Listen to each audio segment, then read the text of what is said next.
அஸ்ஸலாமு அலைக்கும் வரஹ்மத்துல்லாஹி வரகாத்துஹு. பிஸ்மில்லாஹிர் ரஹ்மானிர் ரஹீம். அன்பான சகோதர சகோதரிகளே, எல்லாம் வல்ல அல்லாஹ்வின் நல்லடியார்களே, நாம் இன்று காணவிருக்கும் தலைப்பு பயனளிக்காத உறவுகள்.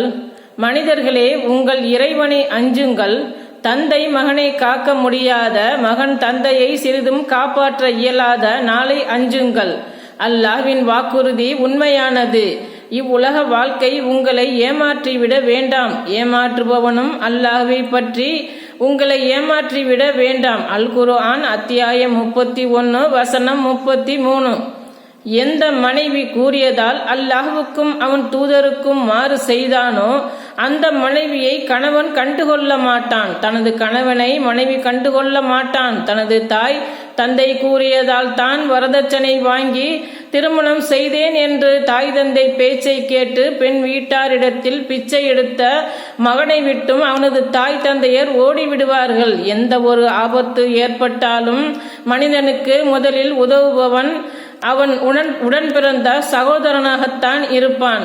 இதை தமிழில் தம்பியுடையான் படைக்கு அஞ்சான் என்று கூறுவார்கள். ஆனால் அந்த சப்தம் ஏற்படும் போது மனிதனை விட்டு ஓடுபவர்களில் முதலாவதாக அல்லாஹ் சகோதரனைத்தான் குறிப்பிடுகின்றான்.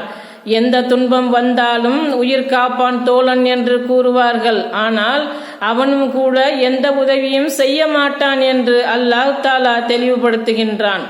எந்த நண்பனும் நண்பனை விசாரிக்க மாட்டான். அல் குர்ஆன் அத்தியாயம் 70 வசனம் 10. எந்த உறவுகளுக்காக மார்க்கத்திற்கு முரணாக நடந்தானோ அந்த உறவுகள் உதவி செய்யாமல் போவதுடன் அதற்கும் ஒருபடி மேலேயே போய் மாட்டிவிட்டு தான் தப்பித்துக் கொள்வதற்கு எந்த உறவுகளையும் விற்பனை செய்வதற்கு தயாராக இருக்கும் பரிதாப நிலை ஏற்படும். அவர்கள் ஒருவருக்கொருவர் காட்டப்படுவார்கள். அந்நாளில் வேதனைக்கு ஈடாக தன் மகன்களையும் தனது மனைவியையும் தனது சகோதரனையும் தனது அரவணைத்த உறவினர்களையும் பூமியில் உள்ள அனைவரையும் பணயம் வைத்து பின்னர் விடுதலையாகலாம் என்று குற்றவாளி விரும்புவான். அல் குர்ஆன் அத்தியாயம் 70 வசனம் 11.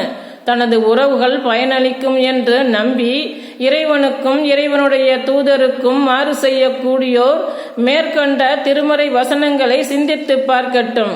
அஸ்ஸலாமு அலைக்கும் வரஹ்மத்துல்லாஹி வரகாத்துஹு.